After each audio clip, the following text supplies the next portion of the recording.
Daqui a pouco, Momento Devocional, com o pastor Paulo César Reis, ao vivo no Facebook.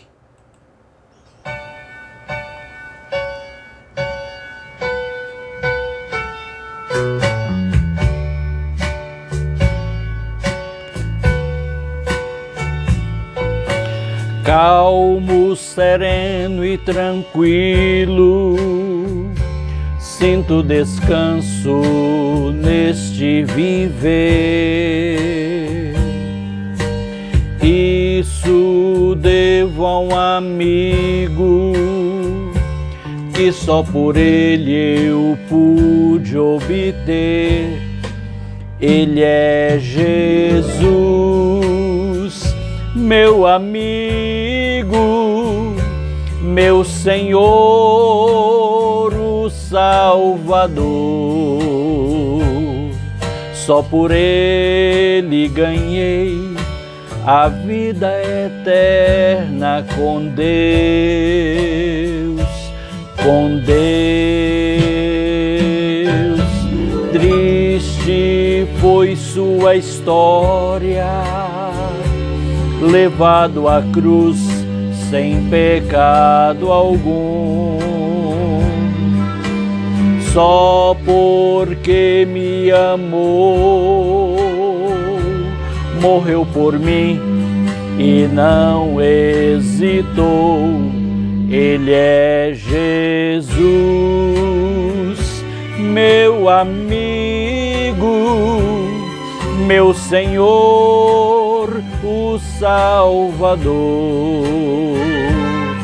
Só por ele ganhei a vida eterna com Deus,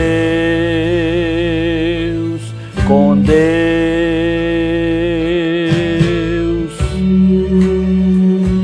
Ninguém tem maior amor do que este, de dar a sua própria vida pelos seus amigos. Jesus fez isso por nós. E ele disse: vós sereis meus amigos se fizerdes o que eu vos mando. Essa amizade com Cristo está consignada, está associada à nossa obediência a Ele. Já não vos chamarei servos, mas vos tenho chamado amigos. Deus amou o mundo de tal maneira que deu seu Filho unigênito para que todo o que nele crê não pereça, mas tenha a vida eterna. Calmo, sereno e tranquilo, sinto descanso neste viver. Isto devo a um amigo que só por ele eu pude obter. Ele é Jesus, meu amigo, meu Senhor, o Salvador. Só por ele ganhei a vida eterna com Deus, com Deus, com Deus.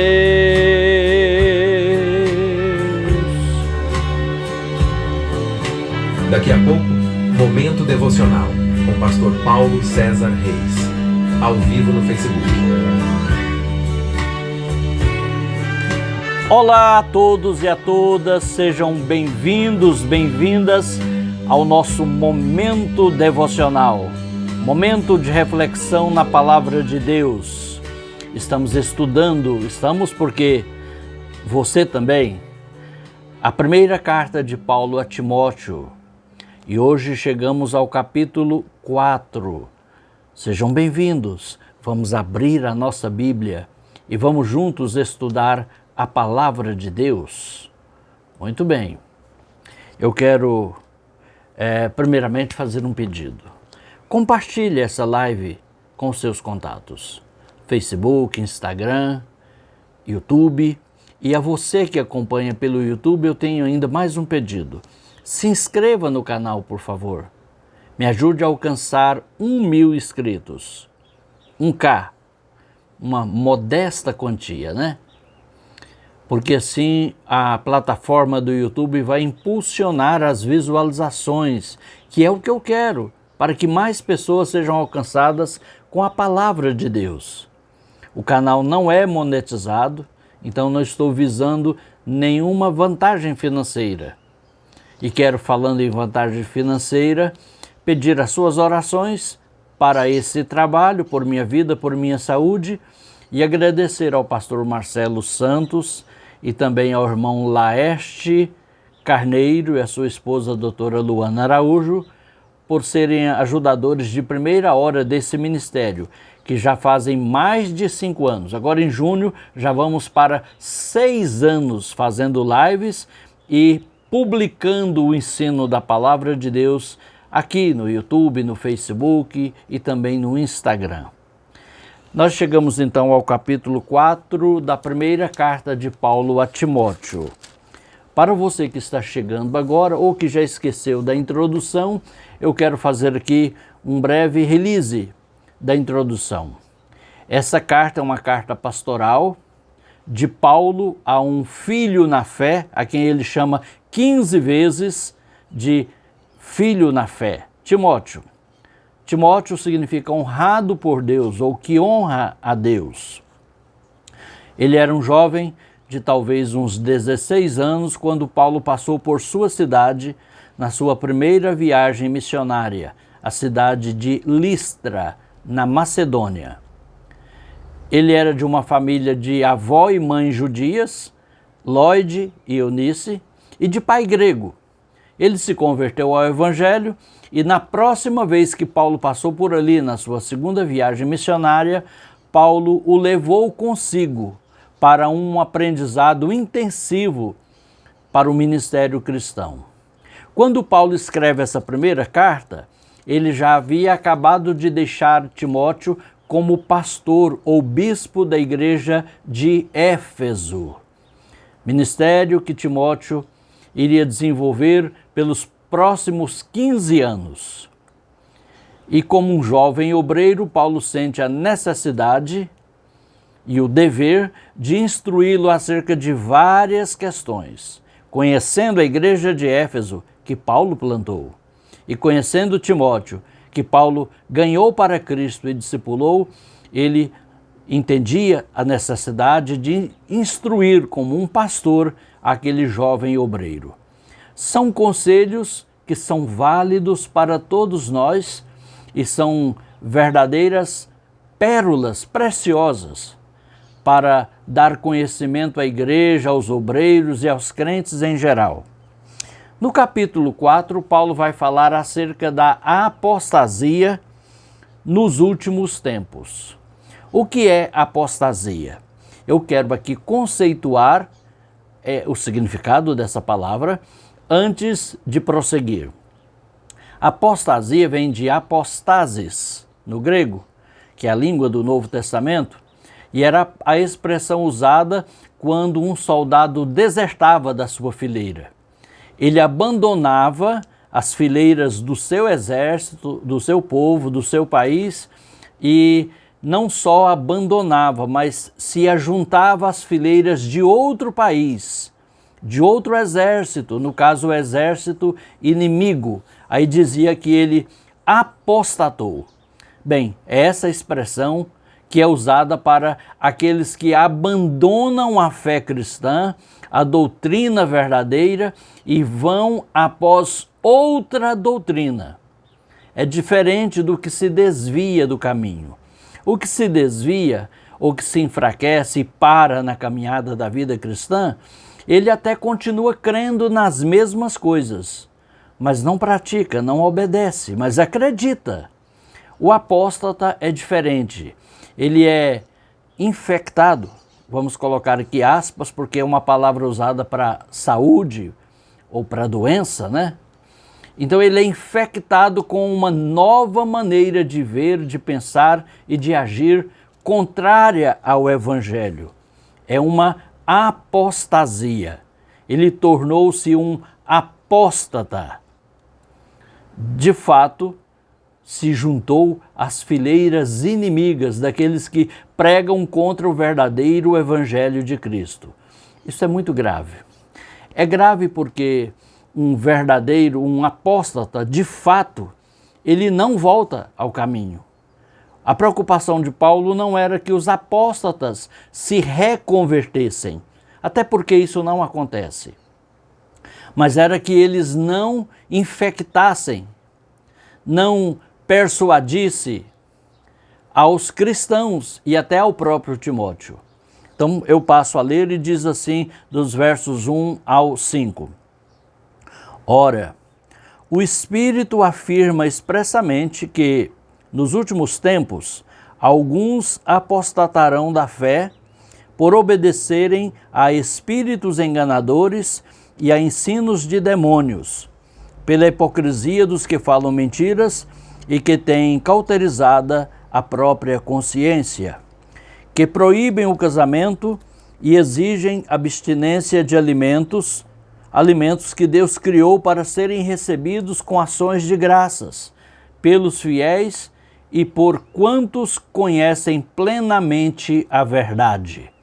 Pois tudo que Deus criou é bom, e recebido com ações de graças, nada é recusável, porque pela palavra de Deus e pela oração é santificado. Então observe que Paulo avisa que quem está mandando e despertando a Timóteo e a toda a igreja sobre a apostasia é o Espírito Santo. Se você está com a sua Bíblia aberta, pode observar aí no comecinho do verso 1, que Paulo se refere ao Espírito com E maiúsculo. É uma pessoa, é um substantivo próprio e se refere à pessoa divina do Espírito Santo. O Espírito Santo, vamos colocar assim então, né? Afirma claramente, expressamente, que nos últimos tempos alguns apostatarão da fé. E como é que vai ocorrer esse processo? Porque é um processo, a apostasia é um processo com começo, meio e fim. Quando no começo ainda há conserto, há reparo, há recuperação. Mas quando consuma a apostasia, não há mais como reverter esse processo de destruição espiritual. Aqui diz assim: apostatarão alguns da fé por obedecerem a espíritos. Agora o espírito é com E minúsculo, é um substantivo comum, é um ser inteligente. Essa terminologia, espírito com E minúsculo, ela significa tanto anjos, quanto demônios, como seres humanos, como também significa uma atmosfera prevalecente em um ambiente. Havia ali um espírito de alegria, havia ali um espírito de tristeza. E não é uma pessoa, é uma sensação, uma atitude prevalecente ou predominante em algum lugar. Compreendido? Mas no contexto do verso 1, são demônios. Demônios que agem através de seres humanos que pregam, que ensinam doutrinas enganosas. Observe. Ensinos de demônios. Mas como que os demônios ensinam a humanos? Através de outros humanos. Se o meio de Deus de falar aos humanos é por nós, os seus servos, os demônios usam também aqueles que se tornam servos do diabo através do engano e da mentira, principalmente da hipocrisia. E diz aqui, pela hipocrisia, verso 2. O que é hipocrisia? Vem do grego hipokrisis.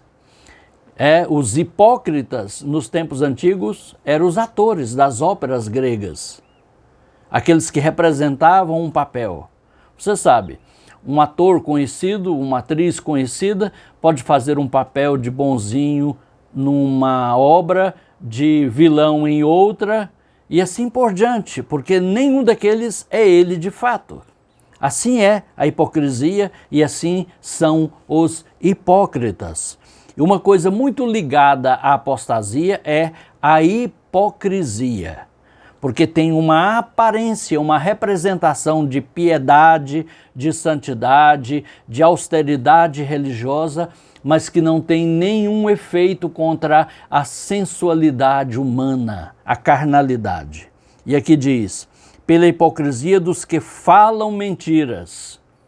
Os demônios falam por pessoas que se prestam a servir a uma falsa doutrina, a uma seita, a uma crença errada. Que falam mentiras e que têm cauterizada a própria consciência. Geralmente o apóstata é alguém que conheceu a verdade do Evangelho, mas não se firmou nela. Abandonou as fileiras do Evangelho da verdade para se juntar a doutrinas demoníacas que negam, que bate de frente com as doutrinas do Evangelho, que negam as doutrinas essenciais da fé cristã. Observe, que proíbem o casamento. Você conhece religiões, seitas, doutrinas que proíbem o casamento, seja para todos ou seja para uma parte dos seus adeptos, impondo, obrigando, por exemplo, o celibato, que é a total não se casar, não manter relações sexuais no casamento, por isso nem se casar, né?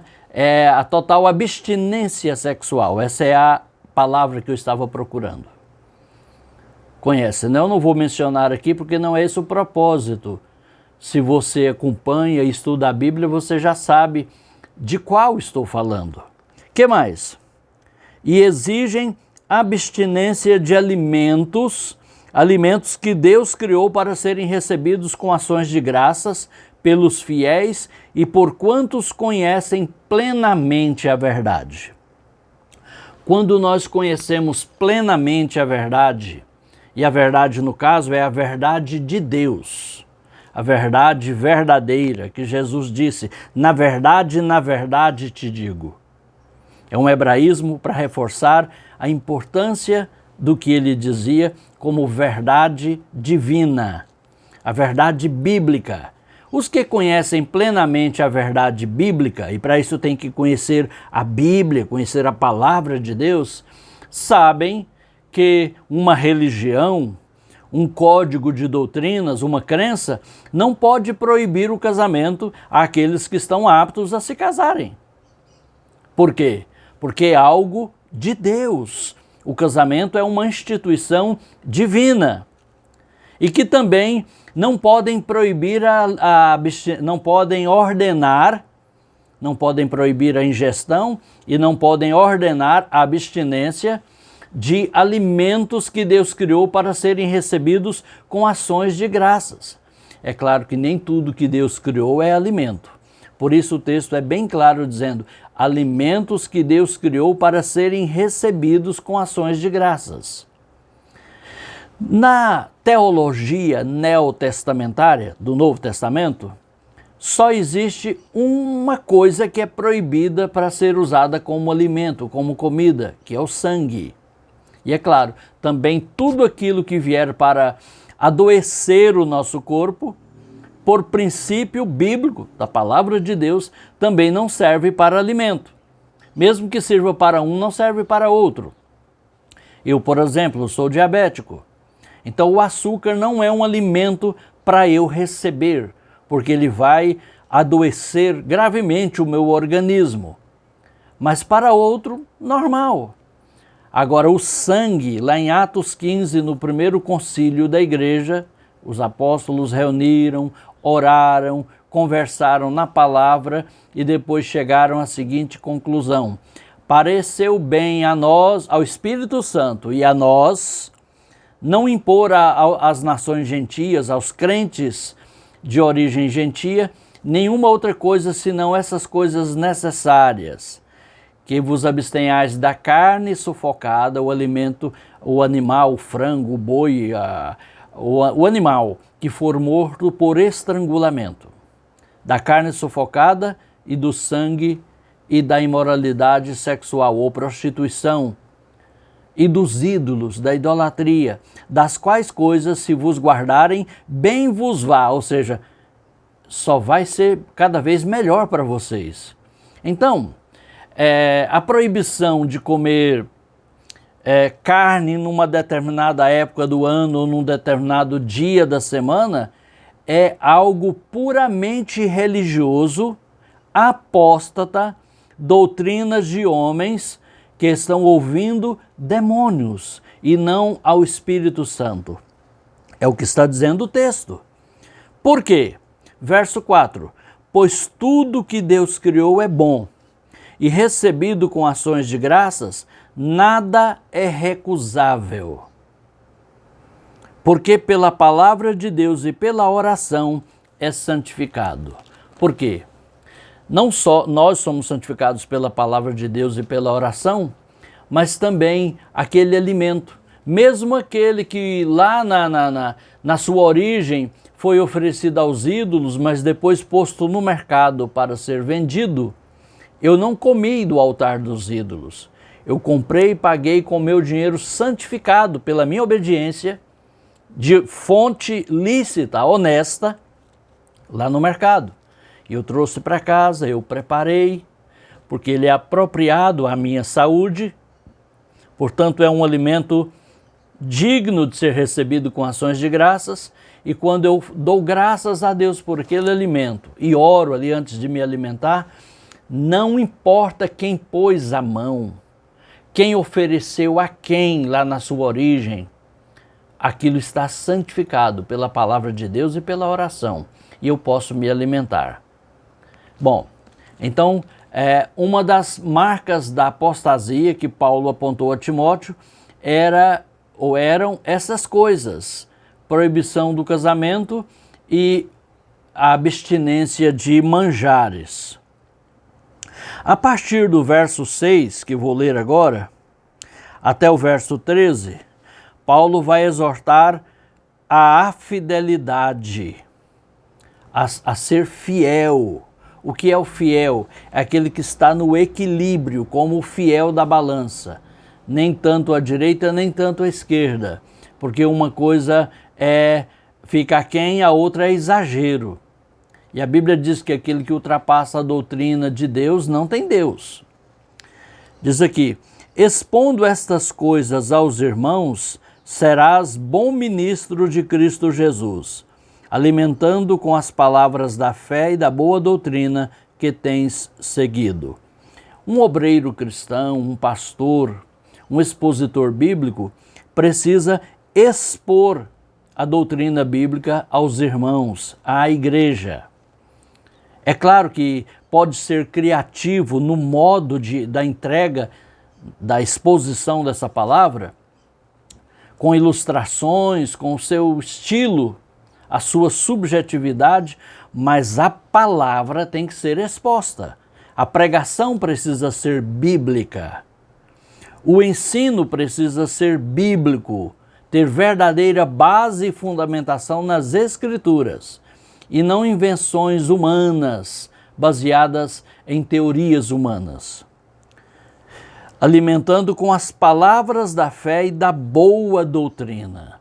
A boa doutrina é a doutrina verdadeira da Bíblia, aquilo que a Bíblia diz sobre cada tema, sobre cada assunto. Em contraposição ao que é bom, Paulo fala do que é ruim, dizendo no verso 7, mas rejeita as fábulas profanas.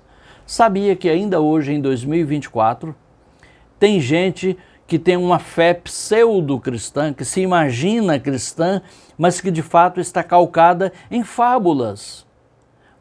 Disse que, conta, o povo fala, mesmo no meio chamado evangélico.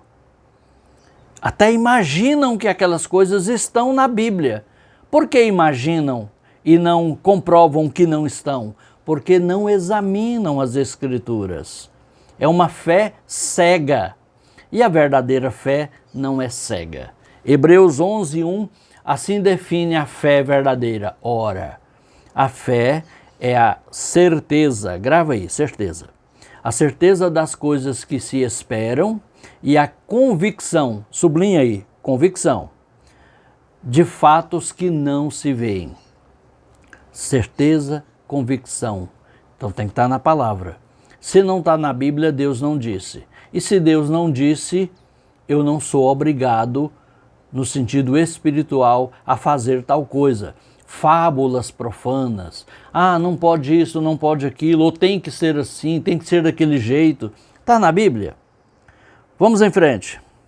Mas rejeita as fábulas profanas e de velhas caducas. Exercita-te pessoalmente na piedade. O obreiro cristão, você irmão obreiro, irmã obreira, que me ouve agora, o nosso dever não é só ensinar, não é só pregar, falar ao povo. O nosso dever também é fazer. Nós falamos de obediência e devemos obedecer. Nós falamos de trabalho e devemos trabalhar. Nós falamos de honestidade e devemos ser honestos. Nós ensinamos o povo sobre a importância da contribuição para a obra de Deus, mas nós também devemos contribuir. Nós exortamos o povo sobre a importância de um envolvimento, um fervor na verdadeira adoração, mas não podemos parecer múmias em cima do púlpito da igreja. Aqui diz, olha, exercita-te pessoalmente na piedade. Piedade é a vida pia, a vida fiel, dedicada ao Senhor Jesus. Verso 8. Pois o exercício físico, já que falou de exercitar, você lembra o quê? Exercício, ginástica, academia, atividades com o corpo, não é? Então Paulo vai fazer aqui um paralelismo, uma linha paralela entre o exercício espiritual e o exercício corporal. Veja bem, pois o exercício físico, verso 8, para pouco é proveitoso. Não é que não tem proveito. Diante da dimensão, da grandeza, da eternidade, das coisas espirituais, ele se torna pouco, porque ele é apenas para o corpo e apenas para esta vida.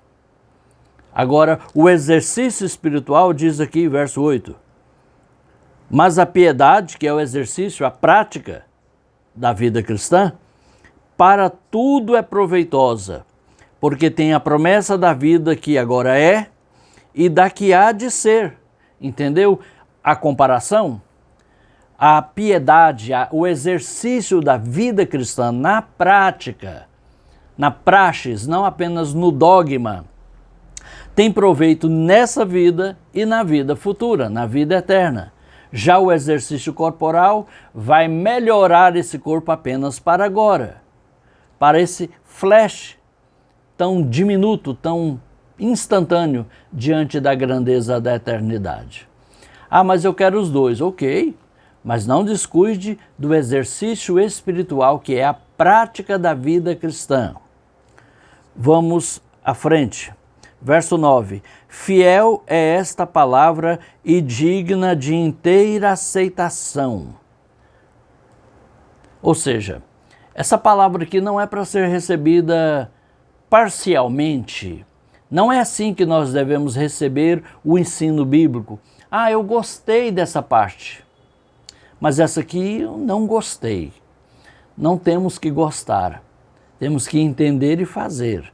Porque aqui diz que fiel é esta palavra, isso se aplica a todo o contexto geral da Bíblia. Fiel é esta palavra e digna de inteira aceitação.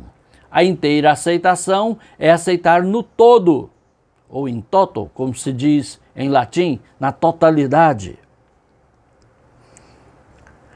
Verso 10. Ora, é para esse fim que labutamos e nos esforçamos sobremodo, porquanto temos posto a nossa esperança no Deus vivo, Salvador de todos os homens, especialmente dos fiéis. Onde temos posto a nossa esperança?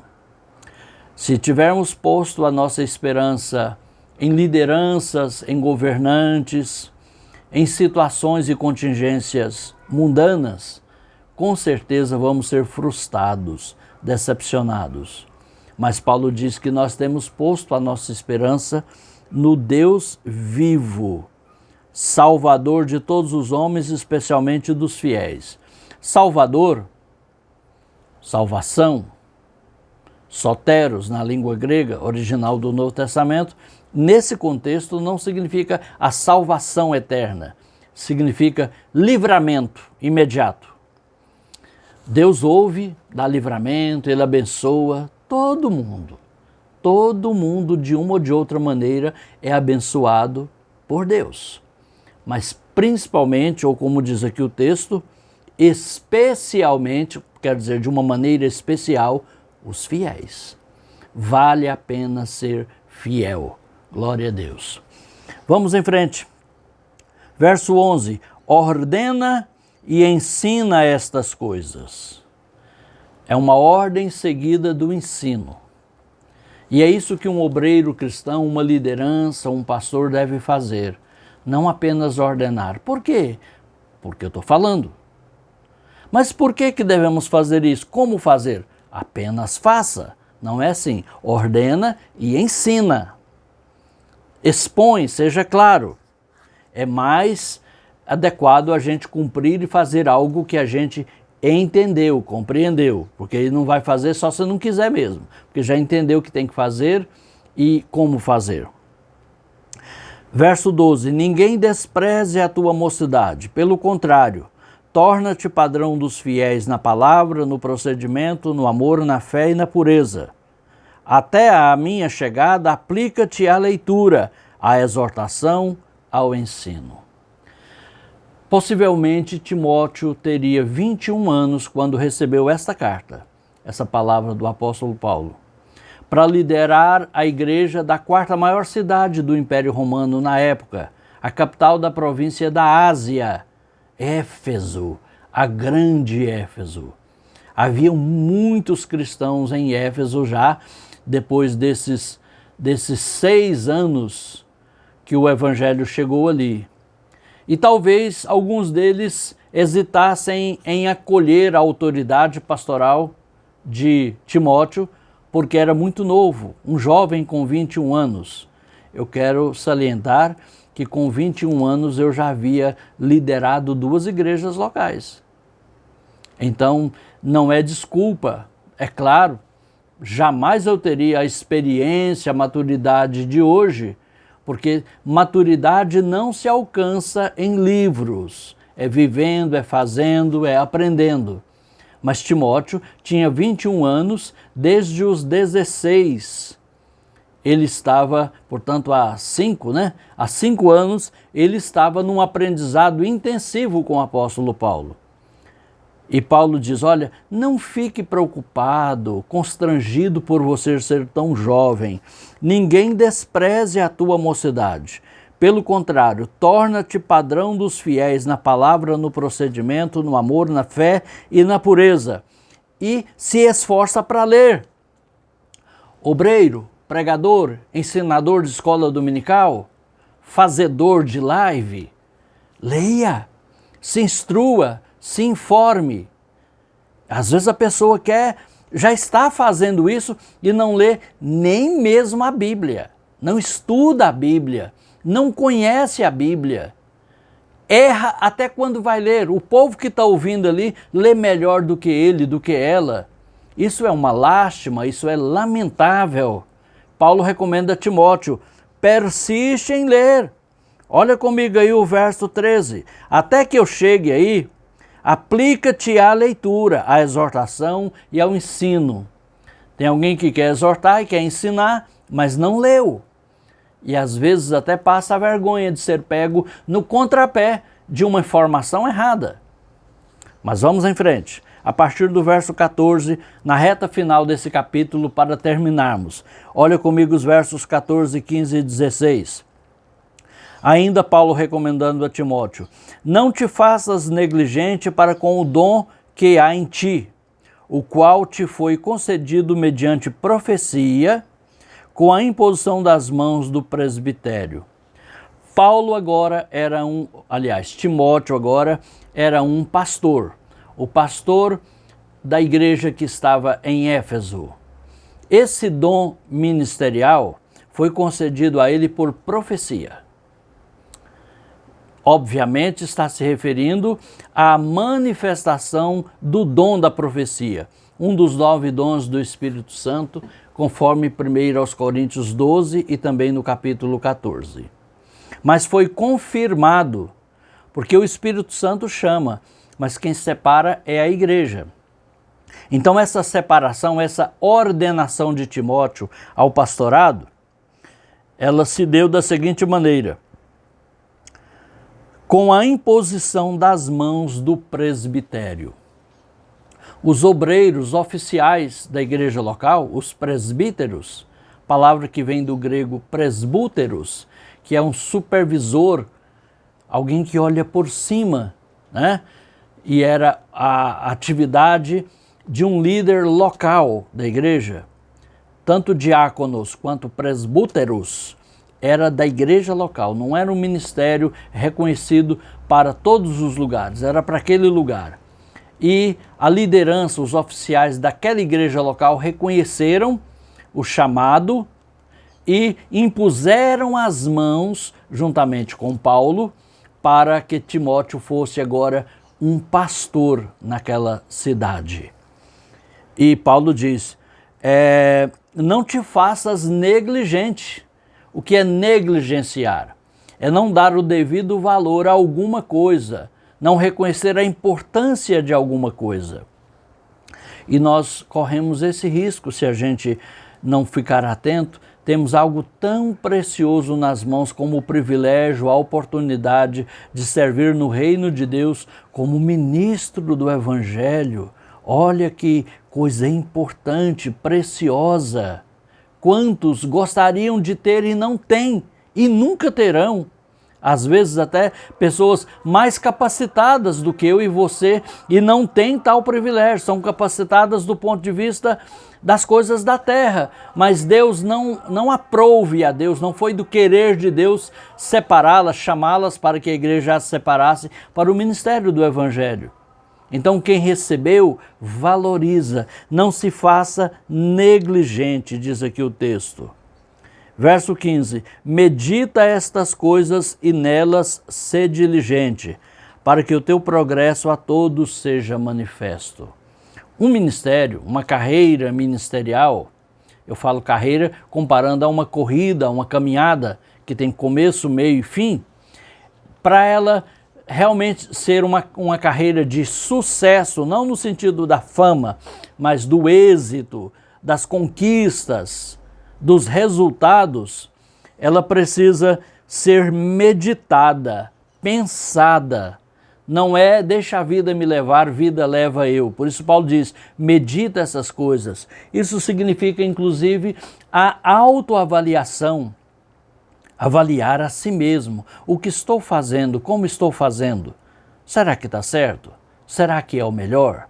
Ou poderia ser melhor se fosse diferente? Quais têm sido os resultados? Era disso que Paulo falava a Timóteo. E para terminar o verso 16, tem cuidado de ti mesmo e da doutrina. Continua nestes deveres, porque fazendo assim, salvarás tanto a ti mesmo como aos teus ouvintes. Tem cuidado de ti mesmo e da doutrina.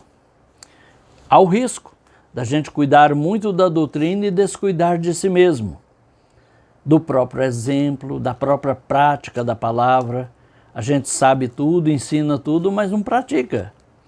Mas também cuidar da saúde, cuidar da família, das finanças, dos relacionamentos. Por isso, tem cuidado de ti mesmo. Quem cuida da gente é a gente, primeiro, até enquanto a gente puder. Depois também podemos ser cuidados, ajudados por outros. Podemos ajudar e cuidar de outros. Mas aqui Paulo diz, tem cuidado de ti mesmo e da doutrina. Porque fazendo essas coisas, perseverando nisso que você aprendeu, que você está inteirado, informado, você vai salvar tanto a ti mesmo quanto aos teus ouvintes, porque o evangelho que eu prego, ele salva por meio da minha pregação aquele que ouve e crê. Glória a Deus, graças a Deus. Assim chegamos ao final do capítulo 4. Na nossa próxima ministração, o capítulo 5, vamos até o 6, que é o final dessa carta, e eu espero você. Se você está assistindo hoje pela primeira vez, volte aí no YouTube, principalmente, que é mais fácil, né, de localizar as ministrações anteriores, capítulo 1, 2 e 3. E compartilhe com seus contatos, se inscreva no canal, deixe o seu joinha, o seu comentário. E Deus te abençoe. Abençoe a sua vida, a sua família, a sua saúde e vamos juntos estudar a Bíblia. Momento devocional, chegando ao final de hoje, eu aguardo você na próxima ministração. Fiquem todos com Deus, a paz do Senhor.